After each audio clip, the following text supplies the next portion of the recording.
CPI జాతీయ కార్యదర్శి Ramakrishna AP ఆరోగ్య మంత్రి సత్యకుమార్ ని సూటిగా ప్రశ్నించారు. పీపీపీ పద్ధతి తీసుకురావడంపై కూటమి ప్రభుత్వం తప్పు చేసినట్టు మంత్రి సత్యకుమార్ భావిస్తున్నట్టు కనిపిస్తుందని అన్నారాయన.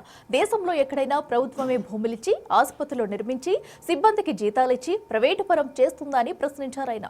ఆనాడు జగన్ ఈ మెడికల్ కాలేజీలు ఎలా నిర్వహిస్తామో చెప్పిన విధానానికి మీరు నిర్వహిస్తున్న విధానానికి చాలా తేడా ఉందని అన్నారు రామకృష్ణ.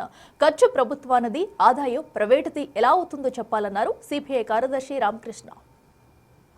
ఇవాళ మన రాష్ట్ర హెల్త్ మినిస్టర్ సత్యకుమార్ గారు ఆయన జైలు పోవడానికి కూడా సిద్ధమైనట్లుగా ప్రకటన ఇచ్చాడు.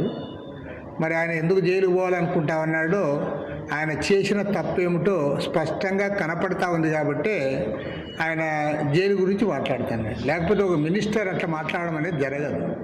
మామూలుగా ఏమంటే జగన్మోహన్ రెడ్డి వాళ్ళు జైలుకు పోతారు, మేము అధికారంలోకి వచ్చినట్లే అంటే నేనే జైలుకు ముందు పోతాను అన్నాడు ఆయన. అంటే నువ్వు తప్పు చేశావు కాబట్టి చెప్తాను. నిజంగా జగన్మోహన్ రెడ్డి గారు ముఖ్యమంత్రిగా ఉన్నప్పుడు మన రాష్ట్ర ప్రభుత్వము మెడికల్ కౌన్సిల్ ఆఫ్ ఇండియా వాళ్ళ యొక్క పర్మిషన్ పొందింది ఏమంటే 17 మెడికల్ కళాశాలలు ప్రభుత్వ రంగ పరిధిలో మేము ఇక్కడ ఏర్పాటు చేస్తామని చెప్పి వాళ్ళు పర్మిషన్స్ పొందారు.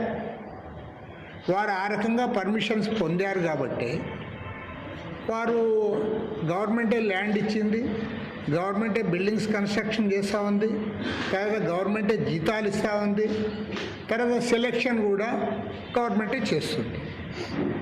పైగా అప్పుడు జగన్మోహన్ రెడ్డి గారు జీవో నెంబర్ 107, 108 ఇస్తే దాన్ని అందరం కూడా తప్పుపట్టాం. తెలుగుదేశం పార్టీ కూడా తప్పుపట్టింది. లోకేష్ గారు కూడా మేము వస్తే ఆ జీవోలు రద్దు చేస్తామని చెప్పాడు. కానీ ఇవాళ మీరు ఏం చేస్తూ ఉన్నారు? జీవో నెంబర్ 107, 188 తీసేశారు. ఇప్పుడు మీరేం చేస్తున్నారంటే జీవో నెంబర్ 590 ఇచ్చి మొత్తం మెడికల్ కళాశాలలన్నీ కూడా ప్రైవేట్కి అప్పచెప్తా ఉన్నారు. ఎక్కడైనా భారతదేశంలో గవర్నమెంటే ల్యాండ్ ఇచ్చి గవర్నమెంటే కన్స్ట్రక్షన్ చేసి పైగా గవర్నమెంటే జీతాలు ఇచ్చి 2 ఏళ్ల పాటు జీతాలు కూడా గవర్నమెంటే ఇస్తుందట.